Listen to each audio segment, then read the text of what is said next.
राष्ट्रीय सामाजिक न्याय मोर्चा के संयोजक आरिफ इकबाल ने असदुद्दीन ओवैसी का बिना नाम लिए उन पर निशाना साधा है। साथ ही उनका कहना है नीतीश कुमार और विपक्ष जहां एकजुट हो रहा है मगर ओवैसी को जहां आमंत्रित नहीं किया गया, जिसके वजह से ओवैसी बौखलाए हैं और अनाप शनाप बयान दे रहे हैं। साथ ही उनका कहना है कि अपने विवादित बयानों से वो बीजेपी को फायदा पहुंचाते हैं। ऐसे में आरिफ इकबाल ने कई गंभीर आरोप लगाए हैं। बता दें आरिफ इकबाल MIM के लीगल सेल अध्यक्ष भी रह चुके हैं। दक्षिण भारत के विवादित दल के जो राष्ट्रीय अध्यक्ष हैं, सांसद भी हैं, हमारा उनके लिए यही है कि जो पूरा हिंदुस्तान में विपक्ष जो एकजुट हो रहा है, पूरे हिंदुस्तान का, चाहे बिहार के नीतीश कुमार हो, अखिलेश यादव, ममता बनर्जी हो, इनके पास 200 से करीब 225 लोकसभा सांसद है। 273 का जादुई आंकड़ा छूने के लिए विपक्षी एकता, अगर विपक्षी गठबंधन से कोई एक प्रत्याशी उतरेगा तो निश्चित ही वो 300 का आंकड़ा 2024 में पार कर जाएंगे। चूँकि इनको तकलीफ इस बात की है, नीतीश कुमार जी ने इनको ना गठबंधन में इनवाइट किया, ना इनके पास गए। चूँकि इनका बैकग्राउंड है कि हमेशा इनके स्पीच से, ये चुनाव लड़े या ना लड़े, कहते हैं कि हम नहीं लड़े, बीजेपी कैसे जीत गई, ये लड़े या ना लड़े, इनकी स्पीच से फ़ायदा हो जाता है। जिस तरह उत्तर प्रदेश में अपनी स्पीच से हर जगह ऐसी स्पीच दिया, इंशाल्लाह योगी दोबारा मुख्यमंत्री नहीं बनेगा, हमारा दौर आएगा और हमारा दौर आएगा तो कौन बचाएगा। तो इस तरह से ये डर और दहशत की और बांटने की राजनीति करके ये बीजेपी को फायदा पहुंचाते हैं। इनके इस स्टेटमेंट से पूरी कलई खुल गई कि भारतीय जनता पार्टी के फेवर में ये बयान दे के पूरे हिंदुस्तान के अकलियत की आंख खुल गई। दलितों की, पिछड़ों की जो बात करते थे, ये पूरे विपक्ष को जो एकजुट हो रहा है, इनको तो समर्थन देना चाहिए। इनको पूरा विपक्षी एकता में इसलिए नहीं लिया जा रहा है। फारूक अब्दुल्ला को लेंगे, मुस्लिम लीग को लेंगे, AIUDF के, क्योंकि उनके कभी उन्होंने किसी मजहब के खिलाफ या धार्मिक उन्माद वाली स्पीच नहीं दिए। इनको विपक्ष में ना लेना, इनको ना पूछने की वजह से इन्होंने अपनी खीस निकालने के लिए, अपनी घबराहट में, बेचैनी में इन्होंने पूरा स्टेटमेंट दे दिया। और 24 में विपक्ष का प्रधानमंत्री होगा, जिस तरह 96 में HD देवेगौड़ा, IK गुजराल ने अटल बिहारी वाजपेयी को हटा के सत्ता से एक थर्ड फ्रंट जो सरकार में आया था, हमें लगता है 24 में थर्ड फ्रंट की एक सरकार केंद्र में बनेगी। SSP प्रयागराज शैलेश कुमार पांडे ने 3 निरीक्षक व 1 उप निरीक्षक का किया तबादला। बता दें निरीक्षक अश्वनी कुमार को PRO वरिष्ठ पुलिस अधीक्षक प्रयागराज से प्रभारी निरीक्षक थाना घूरपुर बनाया, तो निरीक्षक वीरेंद्र कुमार कुशवाहा को थाना घूरपुर से प्रभारी निरीक्षक थाना कौंधियारा बनाया। बता दें निरीक्षक लोकेंद्र त्रिपाठी को चौकी करबला थाना खुलदाबाद से प्रभारी निरीक्षक थाना थरवई बनाया, तो वहीं उप निरीक्षक महेश मिश्रा को थाना अध्यक्ष थरवई से विवेचना सेल अपराध शाखा प्रभारी बनाया। बता दें बेहतर पुलिसिंग, कानून व्यवस्था को चुस्त दुरुस्त रखने के लिए उठाए गए कदम। SSP प्रयागराज ने तत्काल प्रभाव से 3 निरीक्षक व 1 उप निरीक्षक का किया तबादला, तत्काल प्रभाव से किया स्थानांतरित। चुनाव को लेकर जहां राज्यसभा सांसद प्रमोद तिवारी ने बीजेपी और आम आदमी पार्टी पर निशाना साधा है, साथ ही कहा कि ये मिलीजुली कुश्ती है, एक दूसरे को दिखा रहे हैं कि सामने हैं और कांग्रेस का वोट काटने के लिए ये पूरा षड्यंत्र है। ऐसे में उन्होंने कई गंभीर आरोप भी लगाए हैं। क्या कुछ कहा है उन्होंने आम आदमी पार्टी और बीजेपी को लेकर, आइए सुनाते हैं आपको। लोकतंत्र को नुकसान होने वाला है, देश को नुकसान होने वाला है।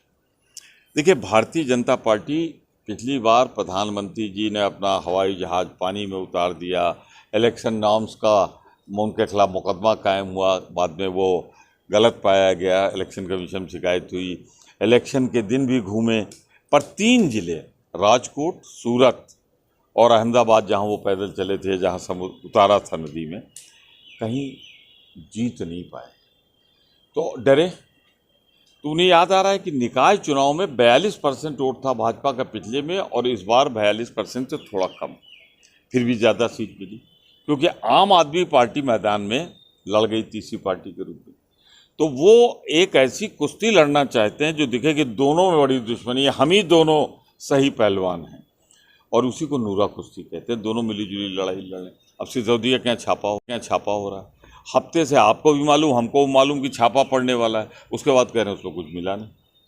लाकर सबको मालूम है कि अगर ये किया तो लाकर खुलेगा, लाकर हम कह रहे हैं कि साहब ये नहीं मिला, और वही सिसोदिया को अनुमति दी जा रही कि जाओ तुम विक्टिम कार्ड खेलो गुजरात में। तो ये सारे लक्षण इतने ज़्यादा सामने दिख रहे हैं कि इसे नूरा कुश्ती कहते हैं, मिलीजुली कुश्ती कहते हैं, जिससे कांग्रेस को वोट काटे जा सकें। पर गुजरात की जनता ने मन बना लिया है, वहाँ भाजपा की सरकार जाएगी और कांग्रेस की सरकार 2/3 बहुमत से बनेगी। विश्वकर्मा पूजा हर साल क्यों की जाती है, इसका क्या महत्व है और इसके पीछे क्या कुछ इतिहास है? विश्वकर्मा पूजा किस तरह से मनाई जाती, क्या कुछ कहना है पंडित शिप्रा सदेव का, आइए सुनाते हैं। ओम गणपति नमः। 17 सितंबर को विश्वकर्मा पूजा करने का विधान है। इनका जन्म कन्या संक्रांति के दिन हुआ था।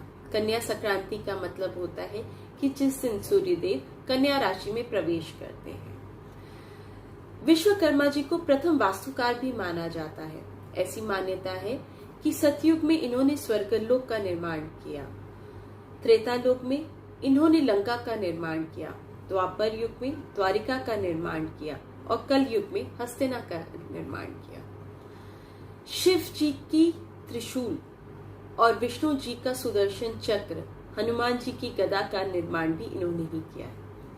इन्हें विश्व का रचयिता माना जाता है और देवताओं का वास्तुकार माना जाता है। जितने भी कारीगर होते हैं, वास्तु संबंधी लोग होते हैं, शिल्पकार होते हैं, वो विश्वकर्मा जी की आज के दिन पूजा अर्चना करते हैं।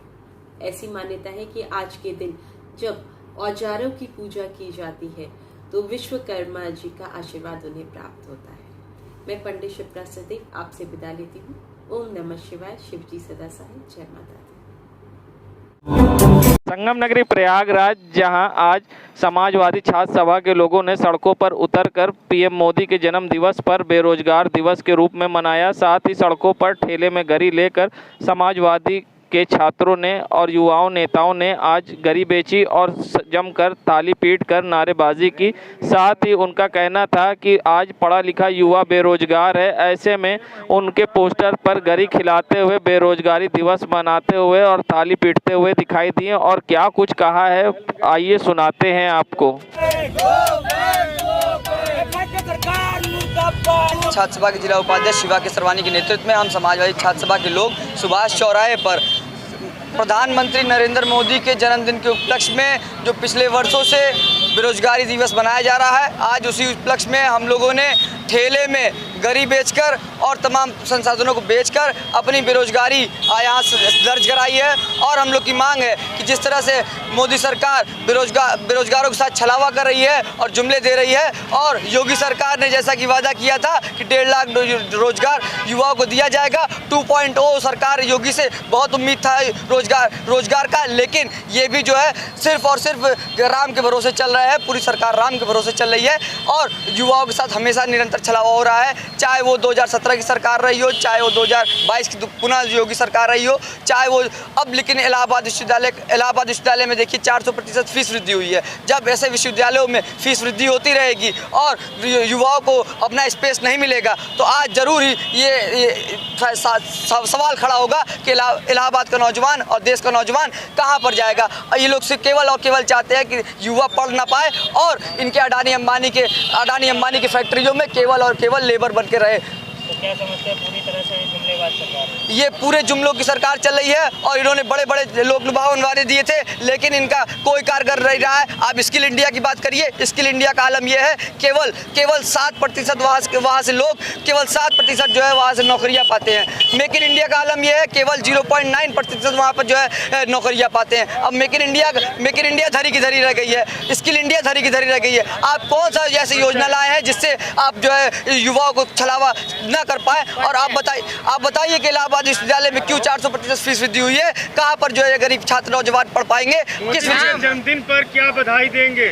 मैं उनको बधाई नहीं, मैं उनको दीर्घायु होने की वो दूंगा, लेकिन उनसे कहूंगा कि आप कुर्सी छोड़ दीजिए, तब आपको जो है बख्शा जाएगा इस देश में, वरना आपको भी इस देश से खदेड़ भगाने का काम करेंगे। मेरा नाम आयुष विदर्शी, मिनिस्टर छात्र नेता इलाहाबाद विश्वविद्यालय इलाहाबाद। हम लोग की मांग है, आज नरेंद्र मोदी जी आदरणीय प्रधानमंत्री जी से हम लोग रिक्वेस्ट कर रहे हैं, जो हमारे देश में आज सब बेरोजगार हैं, आज रोजगार के लिए सब परेशान हैं और आज इनका जन्मदिन है और आज हम लोग रोजगार दिवस मना रहे हैं कि आज बेरोजगार परिवार वाले हमारे सड़क पर घूम रहे हैं। आज लड़के हमारे पढ़े लिखे सज्जन जो आज रोड पर उनकी नौकरी नहीं मिल रही है और उनकी बहन भाई सब जीने के लिए जब पैसा नहीं है तो शादी ब्याह कहाँ से करेंगे। सब बेरोजगार हो गए, महंगाई इतनी है। ये योगी और मोदी जी को हम लोग कहना चाहते हैं, आप महंगाई पर रोक लगाइए, नहीं आपके बाद सन 2024 में आपको जनता बहुत जवाब देगी, आपको केंद्र सरकार से हटाएगी। और ये दोनों योगी मोदी जी के राज में ना बहन बेटी कोई सुरक्षित नहीं है। आप देखिए घटना जो ने ये लखीमपुर खीरी की 2 कन्या को टांग दिया गया पेड़ पर। ये क्या बोलते हैं कि बेटी पढ़ाओ बढ़ाओ का नारा देते हैं। आज इनका नारा देखिए साबित हो रहा है, कहीं पर ना बेटी सुरक्षित है, ना बेटी सुरक्षित रहेगी, ना बचेगी तो बेटी कहाँ से पढ़ेगी, कहाँ से लिखेगी। आज इसी का हम लोग विरोध करते हैं। अब माननीय मोदी जी से हम लोग विनती करते हैं कि रोजगार दीजिए, बच्चे नौजवान जो घूम रहे हैं इनको रोजगार दीजिए। मैं श्रीमती निर्मला यादव, राज्य पिछड़ा आयोग की सदस्य पूर्व। संगम नगरी प्रयागराज, जहां उत्तर प्रदेश के प्रयागराज में भी जगह जगह कई कार्यक्रम पीएम मोदी के जन्मदिन पर आयोजित किए गए। कहीं रक्तदान तो कहीं केक काटकर प्रधानमंत्री का 72वां जन्मदिन मनाया जा रहा है। बता दें प्रयागराज के वृंदावन गेस्ट हाउस में भी आज कार्यक्रम का आयोजन किया गया, जिसमें भाजपा कार्यकर्ता और भारतीय जनता पार्टी किसान मोर्चा नैनी क्षेत्र के उपाध्यक्ष प्रदीप तिवारी के नेतृत्व में हर उल्लास के साथ पीएम मोदी का जन्मदिन मनाया गया। साथ ही यहां पर केक काट कर पीएम मोदी का जन्मदिन तो मनाया गया ही, साथ ही लोगों को संकल्प भी दिलाया गया कि कोई भी सिंगल यूज़ पॉलीथीन का इस्तेमाल नहीं करेगा। जहां इस मौके पर भाजपा के महानगर अध्यक्ष गणेश केसरवानी ने लोगों को यहां पर दिलाई संकल्प कि कोई भी सिंगल यूज़ पॉलीथीन नहीं यूज़ करेगा और उसका बहिष्कार करेगा। साथ ही पीएम मोदी के जन्मदिन पर यहां केक काटकर जन्मदिन मनाया और उनकी फ़ोटो पे तिलक लगाकर उनकी लंबी आयु की प्रार्थना की गई। साथ ही लोगों ने यहां पर केक भी एक दूसरे को खिलाया और यहां पर सिंगल यूज़ पॉलीथीन इस्तेमाल ना करने के लिए संकल्प दिलाया गया। आज देश के सबसे लोकप्रिय प्रधानमंत्री आदरणीय नरेंद्र मोदी जी का जन्मदिन है और पूरे देश की जनता माननीय प्रधानमंत्री जी के जन्मदिवस को लेकर के उत्साहित है, आनंदित है। इसी निमित्त आज यहाँ पर एक सुंदर कार्यक्रम का आयोजन हुआ और इस कार्यक्रम के माध्यम से सभी लोगों ने यह संकल्प लिया कि माननीय प्रधानमंत्री जी की जो महत्वाकांक्षी सोच है कि सिंगल यूज प्लास्टिक का हम बहिष्कार करेंगे, उसका सभी नागरिकों ने संकल्प लिया है। और के यशस्वी प्रधानमंत्री श्री नरेंद्र मोदी का जन्मदिन पूरा भारत में धूमधाम से मनाया जा रहा है। इस उपलक्ष्य में चाका में पहली बार कमल का फूल करछना में खिला। इस उपलक्ष्य में हमने जो है प्रधानमंत्री का जन्मदिन पहली बार यमुना पार में रखा। पार्टी को आगे बढ़ाने के लिए, पार्टी कार्यकर्ता को जो है आगे बढ़ाने के लिए हमने ये कार्यक्रम रखा। संगम नगरी प्रयागराज, जहां बाहर के वकीलों को न्यायमूर्ति बनाकर हाईकोर्ट में नियुक्त करने पर स्थानीय वकीलों में नाराज़गी है। ऐसे में अब प्रमोद तिवारी, सांसद राज्यसभा एवं सदस्य केंद्रीय कांग्रेस वर्किंग कमेटी ने कहा है कि हाईकोर्ट बार में स्थानीय लोगों को कॉलेजियम द्वारा न्यायमूर्ति नियुक्त किए जाने की परंपरा रही है। इलाहाबाद हाईकोर्ट की बार प्रसिद्ध है, यहाँ की क्षमता अधिवक्ता है, यहाँ से ही नाम भेजा जाना चाहिए। हाईकोर्ट बार हड़ताल पर है और हम इनके साथ हैं। ऐसे में क्या कुछ कहा है इस पूरे मामले पर प्रमोद तिवारी, राज्यसभा सांसद ने, आइए सुनाते हैं। न्यायिक कार्य से विरत हैं, उनका आरोप है कि तमाम बाहर से जजेस यहाँ पर लाए जाते हैं, एक तरीके से थोपा जाता है यहाँ के वकीलों को, यहाँ के लोगों को। मैं भी बार का सदस्य रहा हूँ, परंपरा यही रही है कि सामान्यतः उसी बार से एलिवेशन होता है, या तो सर्विसेज से या बार से, पर ये अब नई परंपरा देख रहा हूँ। एक आध एक्सेप्शन पहले भी हुए हैं, लेकिन इतनी बड़ी तादाद में बाहर से जो थोपे जा रहे हैं, मैं उसे अनुचित मानता हूँ, परंपरा के खिलाफ मानता हूँ। ये नियम और संविधान में तो आ सकता है, क्योंकि 10 साल का रजिस्ट्रेशन होना चाहिए, वो होगा, लेकिन ये नियम और परंपरा से सिर्फ नहीं चलता। क्या रही है शानदार परंपरा, इलाहाबाद का शानदार बार, उसे क्यों उस पर थोपा जा रहा है। संगम नगरी प्रयागराज में जहां राज्यसभा सांसद प्रमोद तिवारी ने प्रेस वार्ता के दौरान बीजेपी और आम आदमी पार्टी को नूरा कुश्ती बताया था। कहा था एक दूसरे से मिले हुए हैं और सामने दिखाते हैं कि लड़ रहे हैं जिससे कि कांग्रेस का वोट काटा जा सके। अब प्रमोद तिवारी के बयान पर बीजेपी के महानगर अध्यक्ष गणेश केसरवानी ने पलटवार किया है और कहा है कि प्रमोद तिवारी को कोई गंभीरता से नहीं लेता, इसलिए अनाप शनाप बयान देते हैं और ना ही कोई आम आदमी पार्टी को गंभीरता से लेता है। क्या कुछ कहा है उन्होंने, आइए सुनाते हैं। कांग्रेस पार्टी और आम आदमी पार्टी ये सब लोग एक थैली के चट्टे बट्टे हैं। समाज ने इन सारे राजनीतिक दलों को अब बहिष्कार कर दिया है। अब लोकतंत्र में इन लोगों की कोई भूमिका रह नहीं गई है, तो इसलिए फर्जी बयान और अनाप शनाप ये बातें कहने का उनकी एक आदत बन गई है। तो प्रमोद तिवारी जी को कोई गंभीरता से नहीं लेता, ना ही आम आदमी पार्टी को कोई गंभीरता से लेता है। समाज आज पूरी तरीके से भारतीय जनता पार्टी के साथ खड़ा हुआ है। यूपी के प्रयागराज का एक ऐसा वीडियो सामने आया है जो आपको सोचने में मजबूर कर देगा। प्रयागराज में फाफामऊ के एक अस्पताल के बाहर मां गोद में उसके 4 साल के बच्चे की मौत हो गई। बच्चे के पिता का आरोप है कि उनकी पत्नी ने 2 घंटे तक डॉक्टर से मिन्नतें करती रही, लेकिन 50,000 रुपये जमा नहीं करने के कारण उन्होंने बच्चे को भर्ती नहीं किया। शांतिपुरम के प्राची अस्पताल के गेट पर बेटे को शव को लेकर मां चीखती बिलखती रही। अब इस घटना का वीडियो सोशल मीडिया पर वायरल हो रहा है। बताते चले योगी सरकार में जहां प्रयागराज के एक अस्पताल के बाहर गेट पर ही बच्चे ने दम तोड़ा इलाज न मिलने के कारण। क्या नाम है बहन? शोएब नाम है। कितने साल का है बच्चा आपका? 4 साल। चल, क्या मामला हुआ था दीदी, आप बताओ क्या मामला था? हम लेके आए, हमको डॉक्टर साहब हमारे भैया के एडमिट कैला, कहे ना मुना एडमिट करब दोनों गार्जियन बुलाव के हाथ जोड़ रहे डॉक्टर, कुछ तो करा हमारे भैया कहन गार्जियन बुलावा, हमारे भैया गार्जियन बुलाओ इस चक्कर में।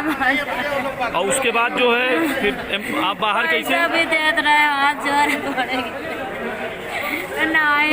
कितनी देर तक आप परेशान थी यहाँ? 1.5 घंटे परेशान है। हमारे भैया बोलत रहे, कोई डॉक्टर नहीं आया? ना आए, आन देख के चला गए, कहन गार्जियन बुलावा, पैसा पूछे ले हम कहे हाँ। कौन पूछा आपसे पैसा लिए हैं? नहीं डॉक्टर। क्या पूछे? कहन पैसा ले हम कहे हाँ ले लो पैसा, हमारे भैया की इलाज करा। कहन गार्जियन बुलावा, 1.5 घंटा हमारे भैया रहे तड़प। और उसके बाद बाहर कैसे, आपको कौन उतारा बाहर?